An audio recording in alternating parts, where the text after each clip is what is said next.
وبركاته. الحمد لله رب العالمين وبه نستعين على امور الدنيا والدين. اشهد ان لا اله الا الله واشهد ان محمدا عبده ورسوله لا نبي بعده. اللهم صل وسلم وبارك وانعم على حبيبنا وشفيعنا سيدنا محمد صلى الله عليه وسلم وعلى آله وأصحابه ومن تبعهم بإحسان إلى يوم الدين. رب اشرح لي صدري ويسر لي أمري واحلل عقدة من لساني يفقهوا قولي. اللهم انفعنا بما علمتنا وعلمنا ما ينفعنا. ربنا زدنا علما. Semoga Allah berkenan menambahkan ilmu pengetahuan kita tentang ajaran agama. Semoga apa yang kita simak pada malam hari ini bermanfaat bagi kehidupan dunia dan akhirat kita. Amin ya rabbal alamin.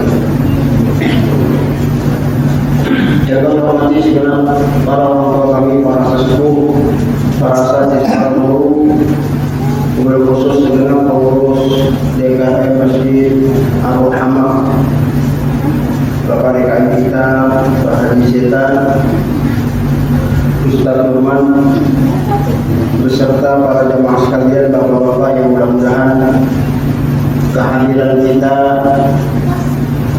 mendapatkan rahmat dan kasih sayang Allah Subhanahu wa taala. Alhamdulillah kembali atas izin karunia Allah Subhanahu wa taala menyambung silaturahmi dalam taklim rutin di pekanan kita, membahas mengenai tentang ibadah untuk memastikan agar ibadah kita berkesesuaian dengan tuntunan baginda Nabi besar Muhammad sallallahu alaihi wasallam. Malam hari ini atas permintaan edisi khusus kita membahas mengenai tentang fikih sholat dan fikih puasa. Fikih puasa karena sebentar lagi insya Allah mudah-mudahan Allah memanjangkan kita umur, diberikan sehat walafiat untuk bisa sama-sama melaksanakan ibadah puasa di bulan suci Ramadan. Ya, namun mohon maaf sebenarnya sudah saya siapkan slide ini, tapi ternyata khawatir nanti waktunya tidak cukup untuk instalasi. Ya makanya kita langsung saja nanti saya sampaikan ringkasan-ringkasan dari slide yang sudah saya buat untuk kajian kita pada malam hari ini. Dan mohon maaf ini pakai celana Pak ya. Biasanya saya ngajar nggak pernah pakai celana, pakai kain sarung dan sarung. Tapi buru-buru. Ya tadi setengah jam berapa ya? Jam 5 ya. Jam 5 masih di daerah Rawasari, urusin paspor di imigrasi.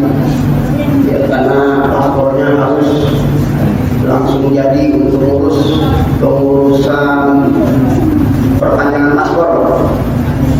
Ya karena rencananya mudah-mudahan bulan Ramadan ini ada undangan safari dakwah ke Australia. Amin ya rabbal alamin. Mudah-mudahan Allah berikan kelancaran. Amin ya rabbal alamin.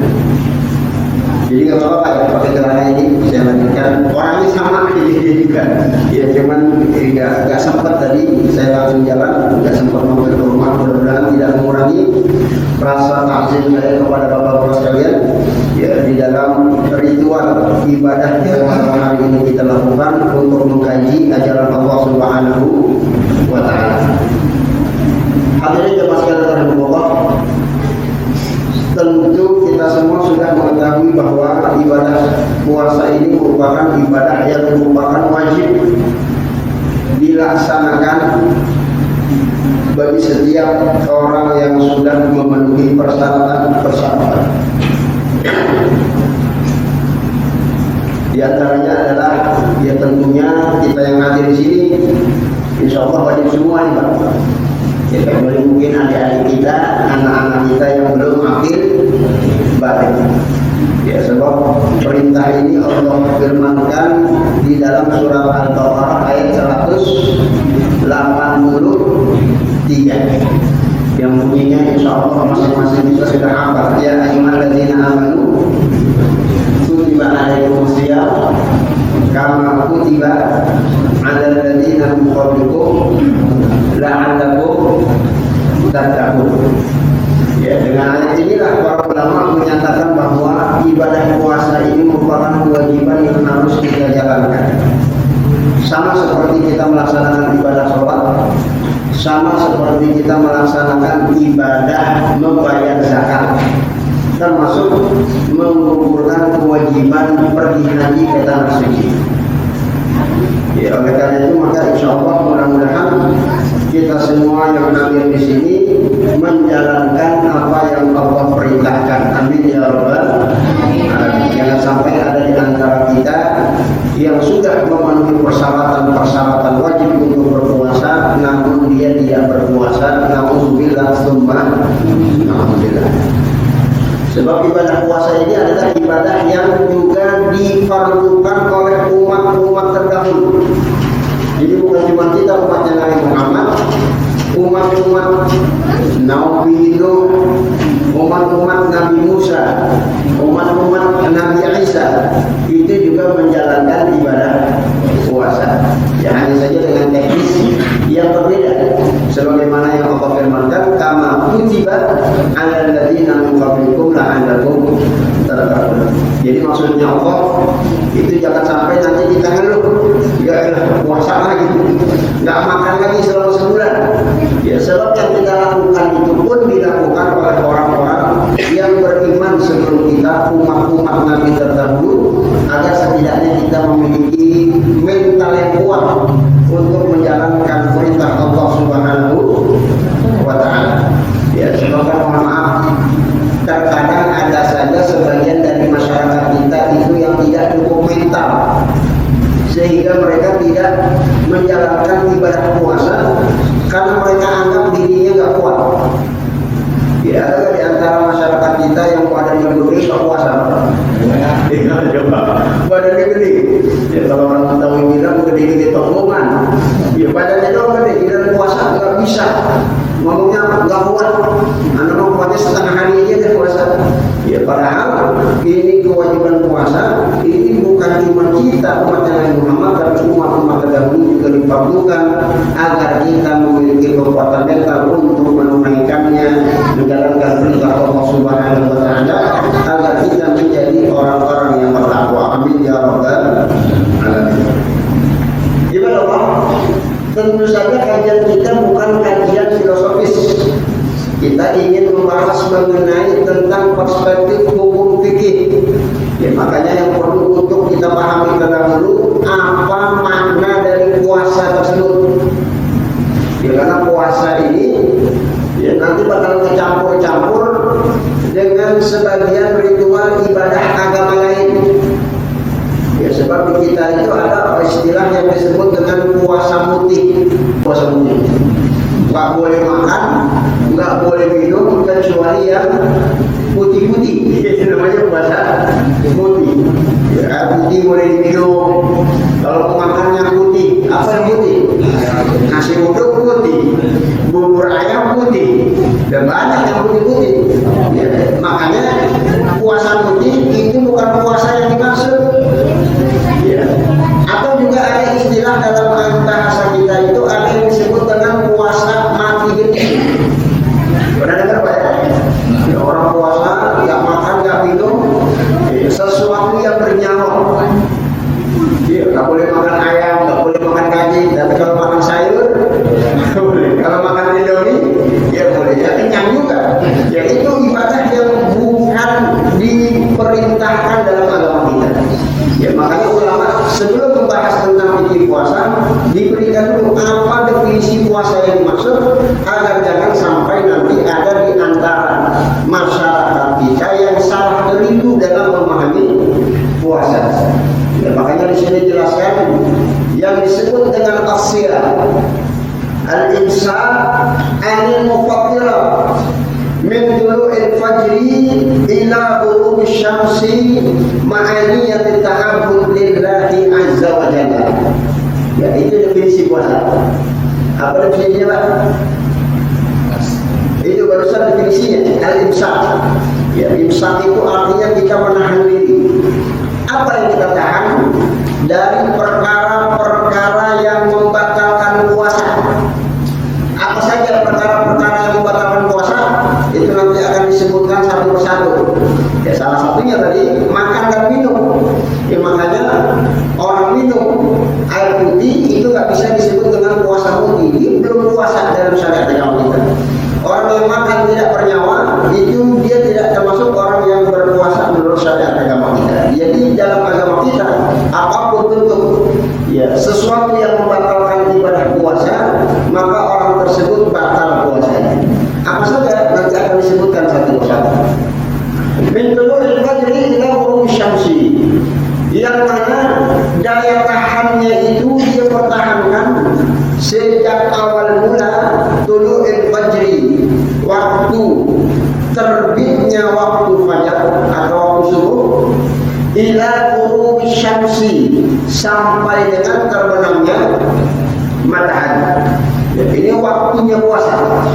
Ya, artinya orang baru sudah boleh disebut sedang berpuasa kalau sudah masuk waktu subuh, dan orang sudah disebut selesai melaksanakan ibadah puasa kalau matahari itu sudah terbenam. Itu namanya puasa.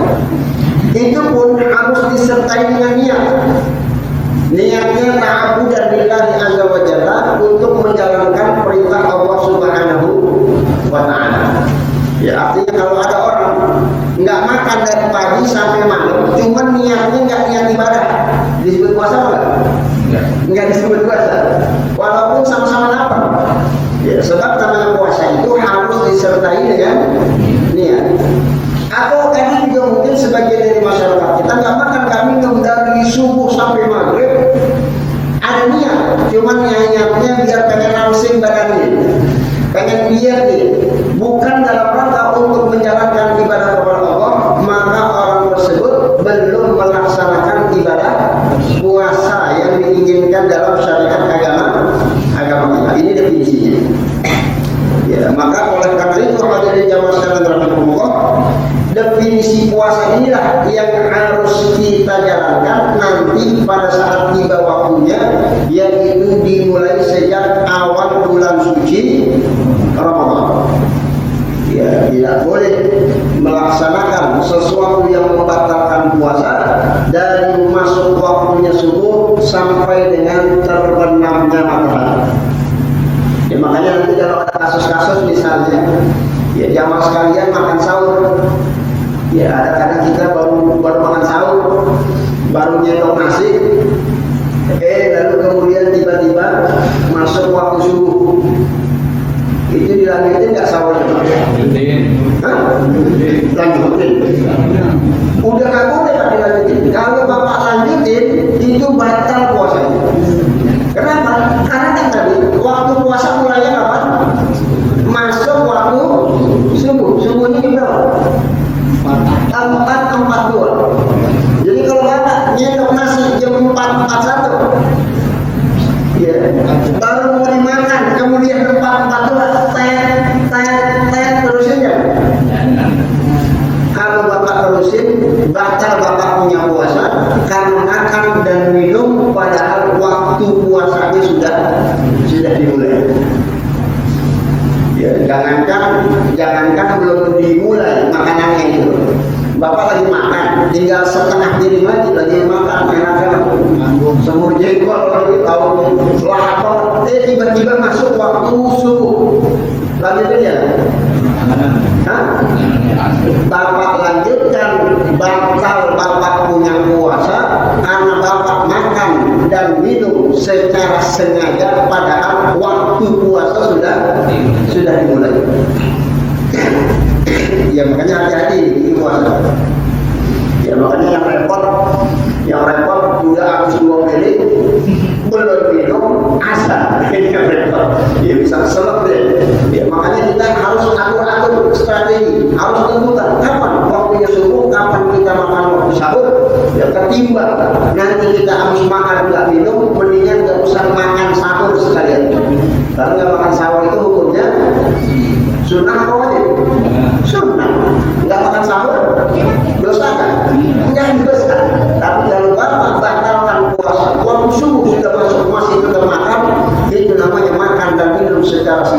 na'udzubillah summa na'udzubillah. Ya, teman-teman, di dalam penentuan waktu puasa ini standarnya adalah tadi terbitnya waktu fajar dan terbenamnya matahari. Standarnya bukan jam. Ya. Ya, kalau misalnya jam berapa maghrib? 18.15, matahari sudah terbenam atau belum? Sudah. Kalau sudah terbenam, berarti kita harus mematuhi jam 18.16 itu, ya sudah boleh kita membatalkan kita punya puasa. Ya, tapi kalau matahari belum terbenam, tidak boleh kita membatalkan kita punya puasa, karena kita harus tetap menjalankan ibadah puasa sampai dengan matahari terbenam. Ya, artinya begini, ya nanti ada kemungkinan misalnya muazin pengen azan, ya muazin kita pengen azan, itu biasanya azan dulu apa batalin dulu? Hah? Azan dulu apa batalin dulu? Iya, kapan dulu? Iya, kapan dia batalinnya? Saat matahari sudah terbenam. Ya, bukan dengerin suara azan, orang yang azan dia, ya, yang azan kan dia. Ya, maka silakan kalau matahari sudah terbenam, yang mau batalin. Ya, bapak yang mau batalin bareng muazin silakan batalin. Yang penting masuk waktunya terbenam matahari, bukan kumandang azan. Ya, sebab kalau kumandang azan repot. Ya, sekarang hampir kita aja bunyinya suara azan. Ya, ya repot. Ya, apalagi muazin itu dia butuh energi, butuh tenaga untuk melakukan lafaz takbir. Ya, kalau dia nggak boleh makan dulu, nggak boleh minum dulu, dia nggak punya tenaga, nggak bisa bersuara secara lantang untuk menyeru lafaz-lafaz Allah Subhanahu Wa Taala. Ya, makanya boleh bagi muazin, ya dia minum dulu, batalkan dulu puasanya, baru dia kemudian kumandangkan azan. Ya, makanya nanti standar buka puasa kalau sudah terbenam matahari atau sudah tiba masuk waktu maghrib, bukan dari kumandang azan. Jamaah sekalian rahimahullah.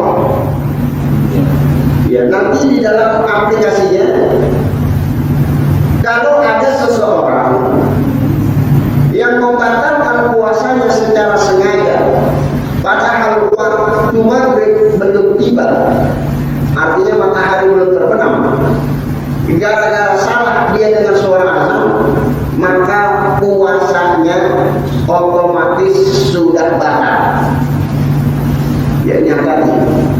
Ya, makanya jangan sampai kita keliru dalam memastikan waktu berbuka puasa. Ya, terutama di bulan suci Ramadan. Ya, nanti banyak azan-azan palsu. Ya, Pak ya. Ada apa tuh? Di TV. Ya, kan suara dulu Allah Akbar. Bapak jangan langsung minum tuh. Ya, khawatir itu azan iklan sirop. Ada apa ya? Iklan sirop pakai azan ya. Ya, kita udah habis 1 gelas lagi masih ada iklan lagi. Azan bohongan. Ya, saya nggak tahu itu upaya musuh-musuh Allah ini membatalkan ibadahnya kaum muslimin yang sudah dia pertahankan dari pagi sampai siang sampai sore.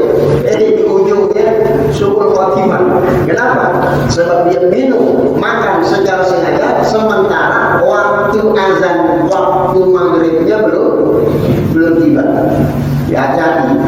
Ya, apalagi cuma sekadar pukulan beduk. Ya, beduk itu belum tentu masuk waktu azan. Atau iklan-iklan kain sarung juga pakai beduk itu. Ya, maka harus dipastikan. Ya, makanya kenapa di masyarakat kita itu ada jadwal imsakiyah ya. Kapan maghrib, kapan, untuk kita pastikan. Ya, pastikan jam kita nggak ngaco, tepat, sehingga kita menjalankan apa yang Allah perintahkan, dan mudah-mudahan amalan ibadah kita diterima oleh Allah Subhanahu wa Ta'ala. Amin ya rabbal alamin. Ya, itu Allah sebagai penegasan, kalau ada orang yang membatalkan puasa secara sengaja, ya, apalagi sampai kalau ada orang Islam kagak puasa. Ya, ini ada hadis yang tadi yang saya tampilkan dalam hadis riwayat Imam Nasai. Ya, ini waktunya terbatas, kita tidak sebutkan hadisnya secara lengkap. Singkat cerita, saat Rasulullah diajak jalan-jalan sama malaikat Jibril melihat surga dan neraka. Ya, ternyata di neraka itu ada sejumlah makhluk Allah yang sedang disiksa. Ya, digantung kebalik, kakinya di atas, kepalanya di bawah, mulutnya robek mengeluarkan darah. Ya, Nabi Muhammad SAW bertanya, "Man haula ya Jibril?" Jibril. Setelah pertanyaan itu dijawab oleh malaikat Jibril, "Haula, mereka itu adalah umatmu yang berbuka puasa sebelum tiba waktunya." Ya, namanya. Jadi kalau ada orang Islam yang berbuka puasa sebelum waktunya tiba, dia akan disiksa oleh Allah Subhanahu wa Ta'ala. Ya, artinya puasanya tadi ya, belum azan udah minum. Atau mungkin ada sebagian masyarakat kita yang puasanya setengah hari. Ya, itu dosanya. Apalagi kalau sampai-sampai emang dia enggak puasa. Nah, ini tentu lebih besar dahsyat siksanya. Sebab dalam hadis ini yang disebutkan oleh Rasulullah dalam pertanyaannya bukan mereka yang enggak puasa, tapi kata malaikat Jibril, dia puasa, cuman belum waktunya sudah berbuka, tapi dia masih puasa. Mungkin dia ikutan makan sahur, cuman puasanya belum selesai, atau mungkin puasanya nggak full 1 bulan. Ya, puasanya hari pertama sama hari kedua dong, sama hari terakhir bentar malam takbiran, tengah-tengahnya bolong. Ya, ini termasuk nanti orang yang akan disiksa di api neraka sebagaimana yang disampaikan oleh baginda Nabi Muhammad Sallallahu Alaihi Wasallam. Mudah-mudahan Allah lindungi kita dari menjalankan ibadah yang membuat Allah murka. Salah satunya adalah meninggalkan ibadah puasa. Amin ya rabbal alamin. Oleh karena itu hadirin jamaah sekalian rahimakumullah, di dalam banyak hadis, ini hadisnya banyak. Ya, ini lagi-lagi tidak kita sebutkan satu persatu, Pak. Jadi saat Allah ingin mewajibkan kita umatnya untuk puasa di bulan suci Ramadan, ya ini lagi-lagi dalam ibadah itu Allah tidak mengambil keuntungan. Itu konsepnya, Pak. Sama kayak sholat. Ya, kita mau sholat enggak, Allah enggak untung, enggak rugi. Ini mau masjid penuh ke belakang-belakang sampai gagang pinggir jalan, Allah untung apa enggak? Allah enggak untung. Ini masjid sepi, enggak ada yang sembahyang, Allah rugi apa enggak? Allah enggak ada rugi. Allah itu sudah maha terpuji, dipuji atau tidak dipuji. Allah itu tidak terkurang dengan celaan-celaan manusia. Ya, manusia kafir semuanya, asalnya Allah tidak berkurang keagungannya azza wa jalla, sebab Tuhan kita adalah Tuhan ghaniyun 'anil ibad, yang maha suci dari ketergantungan terhadap hamba-hambanya. Ya, termasuk ibadah puasa kita. Allah sama sekali tidak ada kepentingan dan ngambil untung dari ibadah puasa kita. Bapak mau puasa mau kagak, Allah tak berkurang keagungannya. Ya, sebab puasa yang kita lakukan ini manfaatnya kembali kepada diri kita sendiri yang menjalankannya. Akan Allah berikan manfaat-manfaat bagi mereka yang ingin menjalankan ibadah puasa. Ya, salah satunya nanti ya dalam hadis disebutkan baginda Nabi pernah bersabda, "Man shoma Ramadhana imanan wa ihtisaban, ghufira lahu ma taqaddama min dzambihi wa ma ta'akhkhara." Ya, kalau Bapak mau puasa full 1 bulan dari subuh sampai maghrib sampai malam takbiran, insya Allah kita jalankan dengan penuh keimanan dan penuh keyakinan, kata baginda Nabi, "Ghufira lahu ma taqaddama min dzambihi."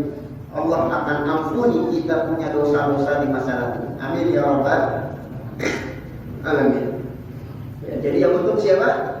Yang untung kita. Kita puasa, diampuni dosa dan kesalahan kita kepada Allah Subhanahu wa Ta'ala. Ya, Allah juga berikan perumpamaan kemuliaan bagi hamba-hambanya yang melaksanakan ibadah puasa. Ini hadisnya sangat populer. Saat Rasulullah sabdakan, la khalufu famis shaim atyabu indallahi min rihil misk. Ya, kata baginda Nabi, sungguh bau mulutnya orang yang sedang melaksanakan ibadah puasa.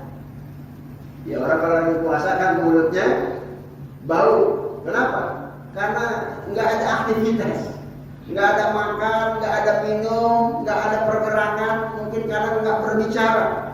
Ya, mengeluarkan bau.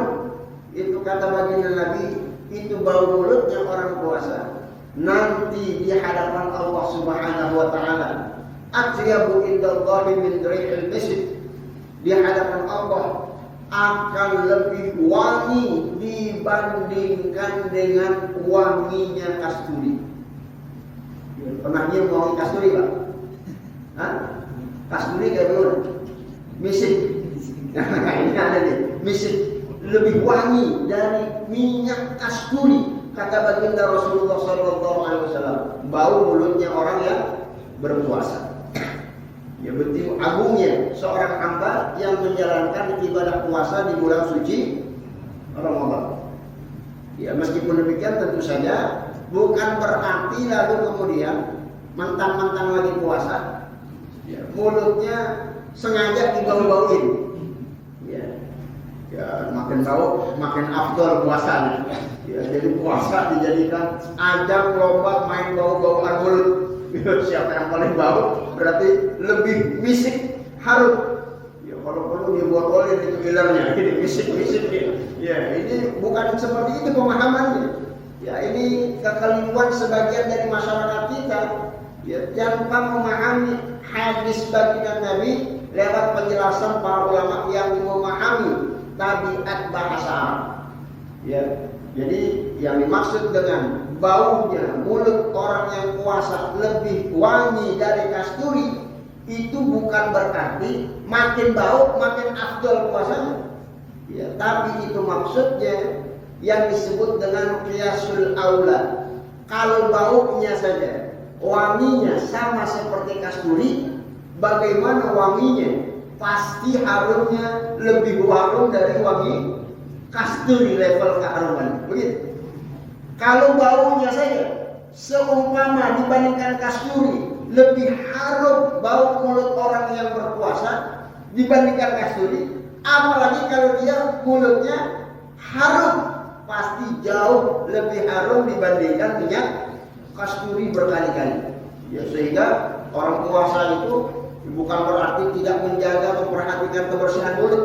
Tidak diperintahkan kita membersihkan gigi, sebab agama kita agama yang mengajarkan kesehatan, kebersihan, wewangian, dan itulah yang diperintahkan oleh baginda Nabi Muhammad sallallahu alaihi wasallam. Jadi Allah banyak hadis-hadis yang berbicara tentang keutamaan ibadah puasa. Ya, mudah-mudahan nanti kita termasuk salah satu di antara yang mendapatkan anugerah tersebut. Amin ya rabbal alamin. Ya, ibadah Allah, ya, nanti biasanya ada permasalahan problem di tengah masyarakat kita. Ada orang puasa tapi nggak sholat. Ya, ini fikih sholat kita belum bahas lagi. Apa udah? Fikih sholat. Ya, fikih sholat sama puasa ini sama-sama rukun Islam, sama-sama wajib, sama-sama dosa besar kalau ditinggalkan. Nah, jadi nggak boleh orang puasa tapi dia nggak sholat. Sebagaimana nggak boleh dia sholat tapi dia nggak puasa. Yaitu kayak orang pakai baju gak pakai celana. Semuanya harus kita pakai biar indah di hadapan Allah Subhanahu wa ta'ala. Jadi ibadah puasa, ibadah sholat ini satu paket. Nggak boleh pilih-pilih, ambil yang satu ditinggalkan yang lain. Ya, makanya mohon maaf kalau ada di antara jemaah yang puasa nggak sholat. Ya, ini khawatir nanti ibadah puasanya tidak diterima oleh Allah Subhanahu wa ta'ala. Ya kan pernah kita sampaikan hadisnya Pak. Dalam kitab Al-Kabair Imam Al-Zahabi pernah menyampaikan satu riwayat hadis yang diriwayatkan oleh Imam At-Tabrani. Ya, salah satu bahaya orang yang meninggalkan ibadah sholat, Allah tidak akan menerima apapun amal baik yang dia lakukan. Orang kalau nggak sholat, nggak puasa, mau puasa nggak terima puasanya. Orang kalau nggak sholat, mau dia rajin sedekah, mau dia bangun masjid, mau dia nyumbang pesantren yang beri anak yatim, nggak diterima itu amal ibadahnya. Orang kalau nggak sholat, mau dia haji, mau dia umrah, nggak akan Allah terima ibadah yang dia lakukan. Ya, sebab awwalu ma yuhasabu bihil abdu yaumal qiyamah as-shalat. Yang pertama kali menjadi standar parameter perhitungan Allah terhadap amal ibadah yang dilakukan oleh hamba itu adalah sholatnya. Kalau sholatnya bagus, insya Allah mudah-mudahan bagus. Kalau sholatnya saja sudah tidak dikerjain, bagaimana dengan ibadah-ibadah lainnya? Oleh karena itu maka jangan sampai ada di antara jamaah kita yang meninggalkan salah satu atau bahkan dua-dua dari rukun-rukun Islam yang difardukan bagi kita semua yang mengaku beriman kepada Allah Subhanahu wa taala. Amin ya rabbal alamin. Pastikan diri kita, ya terutama istri dan anak-anak kita di rumah, ya anak-anak kita, cucu-cucu kita yang sudah akil balik, yang sudah wajib melaksanakan ibadah tersebut, ya kalau nanti mau berkumpul dengan kita di surga bersama orang-orang beriman dan bersama baginda Nabi Muhammad, jangan pernah meninggalkan puasa dan meninggalkan ibadah sholat. Ya bahkan itu kalau kita bicara sejarah lebih panjang, ya bahkan di zaman Rasulullah SAW, ya itu bisa dipastikan tidak ada satupun orang Islam yang tidak sholat dan tidak ada satupun orang Islam yang tidak puasa selama persyaratannya itu sudah terpenuhi. Baik jamaah sekalian rahimahullah. Kemudian pembahasan selanjutnya adalah bima yuthbitus syahr. Kapan mulai kita sudah mulai start berpuasa?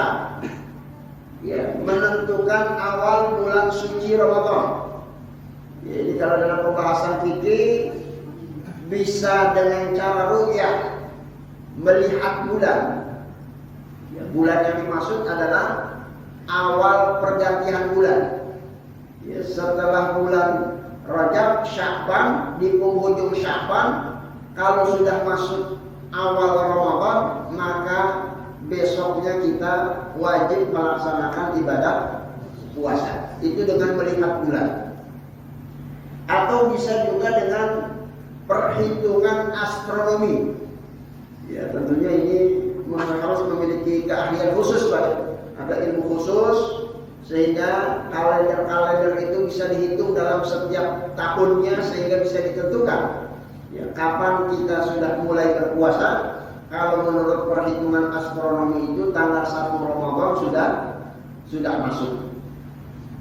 Ya, jamaah sekalian rahimahullah, di negara kita ini untuk menentukan awal mula perhitungan bulan ini cukup simpel. Cukup kita mengikuti sidang itsbat yang digelar oleh pemerintah kita yang berkoordinasi dengan para ulama lintas ormas. Ya, ini setidaknya mengakomodir ya khilafiyah perbedaan pendapat di tengah-tengah masyarakat. Ya, karena di sini nanti para ulama berdiskusi, Pak. Ya, bagaimana menurut perhitungan, bagaimana nanti menurut penglihatan. Ya, mereka ini punya alat-alat yang cukup canggih, punya teropong-teropong yang dipasang di beberapa titik di semenanjung Nusantara. Ya, dari Aceh ya, sampai dengan Jakarta, sampai Kalimantan, Irian Jaya, ya, Sulawesi, itu ada teropong-teropong yang pada malam itu nanti menerima laporan. Ya, apakah awal bulan Ramadan sudah terlihat atau belum? Ya, sebab kan Rasulullah bersabda, "Sumu li ru'yatihi kalian kalau sudah melihat bulan, maka mulailah puasa. Sebagaimana kalian setelah melihat bulan, maka kalian berhari raya. Artinya menentukan awal Ramadan, menentukan awal Syawal itu dengan melihat bulan. Dan dalam sidang isbat ini, pemerintah berkoordinasi dengan para ulama perwakilan dari ormas-ormas Islam yang besar yang ada di Indonesia. Ya, ada Muhammadiyah, ada NU, ada Persis, ada Al-Irsyad, ada Al-Wasliyah, ada ormas-ormas lainnya. Ya, sehingga nanti pada saat dirumuskan, ya, lalu kemudian dihasilkan keputusan, ya, maka kita tinggal ngikut saja. Jadi kalau sudah diputuskan awal Ramadan sudah kelihatan karena bulannya kelihatan, maka malam hari itu kita melaksanakan ibadah tarawih, besoknya kita puasa di bulan suci Ramadan. Sebagaimana nanti di malam takbiran, kalau di malam itu diputuskan bulan Syawal sudah kelihatan, berarti besok tanggal 1, berarti malam itu kita takbiran dan besoknya kita berhari raya. Tapi kalau bulan tidak kelihatan, ya maka digenapkan bilangan-bilangan hitungan bulan menjadi 30 hari, sehingga esok hari kita tidak berpuasa, namun puasanya lusa. Sebagaimana esok hari kita tidak berlebaran, namun lebarannya adalah lusa karena hilal itu belum terlihat. Dan begitulah yang disabdakan oleh baginda Nabi Muhammad sallallahu alaihi wasallam. Baik, barakallah. Sebelum diskusi dan pertanyaan tanya jawab, ada satu informasi tambahan yang perlu saya sampaikan tentang sabda Rasulullah sallallahu alaihi wasallam. Ini hadis riwayat Tirmizi. Nabi bersabda, "As-shaumu yauma tasmun." Yang namanya puasa itu pada saat kaum muslimin berpuasa. Wal fitru yauma tuftirun. Dan yang namanya berhari raya itu di mana kaum muslimin berhari raya. Ya, ini maksudnya apa? Maksudnya jangan sampai nanti terjadi perbedaan di tengah-tengah masyarakat. Ada yang puasa, ada yang enggak puasa, padahal hidup bertetangga. Ya kan gak enak. Ya, sama-sama jamaah Masjid Ar-Rahmah, ya, yang satu puasa, yang satu tidak puasa. Padahal Rasulullah bersabda, kalau kaum muslimin puasa, kalian harus puasa semuanya. Wal fitru yauma yuftirun.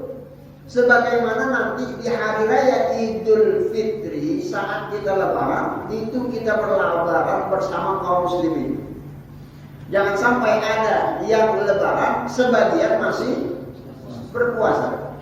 Ya, maka dengan hadis ini kata para ulama, maka melaksanakan syiar puasa di bulan suci Ramadan dan menjalankan ibadah berhari raya, ya, di nanti tanggal 1 Syawal itu harus menjadi satu kesatuan kesepakatan umum yang tentunya ini menjadi kewajiban, ya, pemerintah untuk memberikan keputusan, ya, kapan kita harus puasa, kapan kita harus berhari raya, agar jangan sampai nanti ada masyarakat yang beda-beda sehingga hilanglah nanti fenomena syiarnya. Ya, ini hadis diriwayatkan oleh Imam At-Tirmizi dari hadis baginda Nabi Muhammad sallallahu alaihi wasallam. Baik jemaah sekalian, ya, saya khawatir nanti ada hal yang mau didiskusikan. Kita baru membahas mengenai tentang muqaddimah, ya Pak ya. Ya, jadi ya nanti jangan bicara tentang apa yang membatalkan puasa karena memang kita belum bahas, apa rukun-rukun puasa karena memang belum kita sampaikan, dan siapa saja yang dibolehkan dalam syariat agama untuk tidak berpuasa di bulan suci Ramadan, dan itu belum kita sampaikan. Ya, mudah-mudahan hal tersebut nanti bisa disampaikan di 2 pekan yang akan datang, insya Allah Ta'ala. Mudah-mudahan nanti bisa ditampilkan slide-nya biar nanti lebih cepat, efektif dan efisien sehingga dalam durasi waktu yang cepat bisa kita selesaikan materinya. Amin ya rabbal alamin. Oleh karena itu saya berikan kesempatan diskusi dan tanya jawab kalau memang ada hal yang mau dipertanyakan.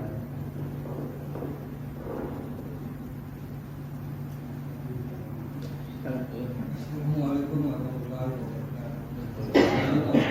Berkaitan dengan bulan suci Ramadan, peningkatan nilai pahalanya itu ibadahnya gitu antara yang wajib itu dilipat gandakan dan yang sunnah itu dihitung wajib. Apakah begitu Pak Ustaz? Terima kasih Pak Ustaz. Ya, terima kasih Pak Ji. Dan memang ada hadis yang menyatakan seperti itu bahwa ibadah di bulan suci Ramadan yudha'af, dilipat gandakan. Jadi bagi Allah Subhanahu wa taala itu sudah terbiasa melipat gandakan ibadah yang dilakukan oleh seorang hamba. Ya, di hari-hari biasa pun Allah sering melipat gandakan pahala kita. Ya, saat kita baca Quran, Qul huwallahu ahad. Berapa ayat yang kita baca? Satu ayat, Qul huwallahu ahad. Berapa pahala yang Allah kasih? Allah kasih satu. Apa Allah kasih dua? Ternyata Allah kasih berdasarkan huruf yang kita baca dalam satu ayat. Tinggal dihitung, Qul huwallahu ahad ada berapa huruf? Ada qaf, ada lam, ada hamzah, ada ha, ada dal, ada hu, ada ha, ada waw, ada hamzah, ada ha, ada dal. Ya, sejumlah itulah Allah berikan kita pahala, padahal yang kita baca itu cuma satu huruf. Kita ibadah sholat. Ya, kalau sholat di rumah, ya, satu kali sholat satu pahalanya. Tapi kita datang ke masjid, sholat berjamaah, Allah kasih berapa pahala? 27 kali lipat. Ya Allah lipat gandakan kita punya pahala ibadah sholat. Allah sudah biasa memberikan perlipat gandaan dari ibadah-ibadah yang kita lakukan. Orang yang sedekah, ya orang sedekah berapa kali lipat ganda yang akan Allah berikan dari sedekah yang dia keluarkan? Ya, kama tadi habatin angkatan sab'a sanabil di kulli sumbulatin mi'atu habba. Allah lipat gandakan 10, 70, 700 lipat kali ganda. Allah biasa melipat gandakan ibadah kita. Ya, termasuk ibadah-ibadah yang kita lakukan di bulan suci Ramadan, Allah akan lipat gandakan amal ibadah yang kita lakukan insya Allah. Karena Tuhan kita adalah Tuhan yang maha pengasih lagi maha penyayang. Tuhan yang maha melipat gandakan, yudha'ifu liman yasha. Siapapun yang hendak beliau azza wa jalla lipat gandakan pahalanya. Ya, jadi tidak perlu heran. Bahkan nanti di bulan suci Ramadan ada pelipat gandaan pahala yang dahsyat sangat luar biasa. Ya, nanti kan ada yang disebut dengan malam Lailatul Qadar. Yang mana kalau dalam kajian malam Lailatul Qadar kan ayatnya jelas, Lailatul Qadri khairun min alfi syahr. Ada satu malam. Itu malamnya ada di malam Lailatul Qadar, itu ada malam di bulan suci Ramadan. Satu malam lebih berharga, lebih afdal dibandingkan kita ibadah selama 1000 bulan. Kalau nggak salah dulu pernah pada itu Pak ya, 1000 bulan itu, ini kan masih bulan. Sementara kan kita ngitung tanggal itu pakai bulan atau pakai tahun?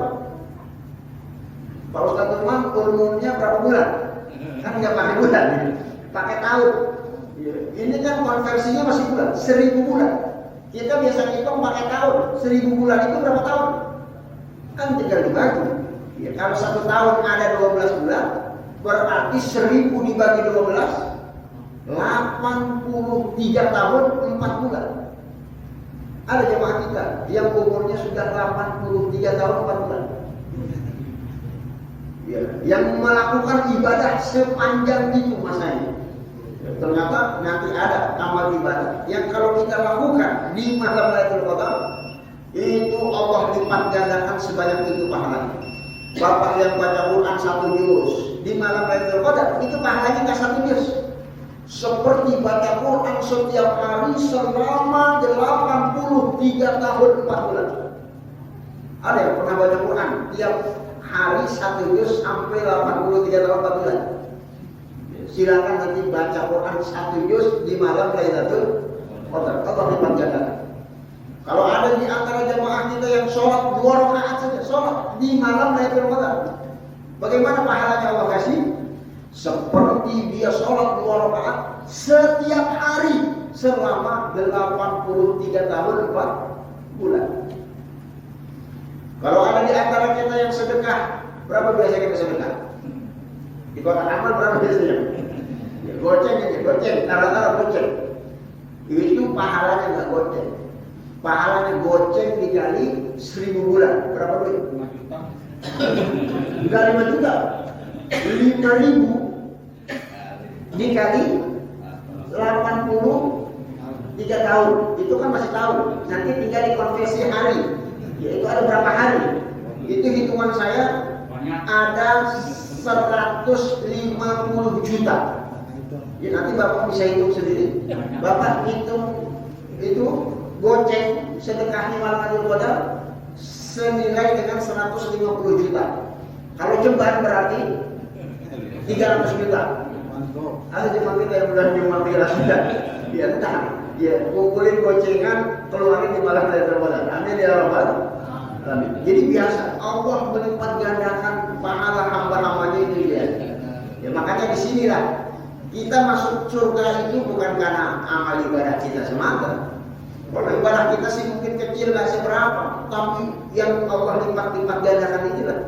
Ya karena kita rajin di bulan suci Ramadan, kena malam Lailatul Qadar sehingga pahalanya melimpah dan kita masuk ke dalam surganya Allah dengan rahmat dan kasih sayangnya Allah Subhanahu wa Ta'ala. Mudah-mudahan kita semua yang hadir termasuk hamba yang mendapatkan rahmat dan kasih sayangnya Allah Subhanahu wa Ta'ala. Amin ya rabbal alamin. Jadi tidak ada yang aneh dari hadis yang baru saja disampaikan. Biasa Allah melipatkan pahala, terutama di bulan suci Ramadan Allah lipat gandakan saking besarnya. Yang sunnah dihitung wajib, bukan berarti yang sunnah jadi wajib, tapi dia kerjain sunnah dikasih pahala yang wajib. Maksudnya banyak pahalanya. Karena ibadah wajib itu pasti lebih besar pahalanya dibandingkan dengan pahala yang sunnah. Begitu yang dijelaskan oleh para ulama. Wallahu a'lam bishawab. Waktu sholat isya sudah masuk ya. Mudah-mudahan yang disampaikan ini bermanfaat. Insya Allah nanti pekan 2 pekan yang akan datang kita akan bahas mengenai tentang rukun puasa. Ya, ini penting juga. Sebab kalau rukun puasa ini tidak kita penuhi, maka kita dianggap gak puasa. Sama kayak sholat. Sholat ada rukunnya, kurang satu rukunnya, sholatnya batal, tidak sah. Begitu juga puasa. Dan yang menarik, salah satu rukunnya puasa itu adalah niat. Ya, makanya hati-hati kalau ada sampai di antara jemaah yang puasa enggak niat dia enggak diterima itu puasanya karena puasanya tidak sah. Ya, ini bukan kata saya, kata para ulama yang menyatakan kalau niat merupakan rukun dari rukun-rukun puasa. Nanti detailnya insya Allah akan kita sampaikan di pertemuan yang selanjutnya insya Allah Ta'ala. Mudah-mudahan bermanfaat. Hadirallahu wa iyyakum ajmain. Kurang lebihnya mohon maaf kalau ada hal yang kurang berkenan dalam penyampaian, intonasi suara yang kurang nyaman yang pernah datang dari Allah Subhanahu wa Ta'ala. Billahi taufiq wal hidayah. Wassalamualaikum warahmatullahi wabarakatuh.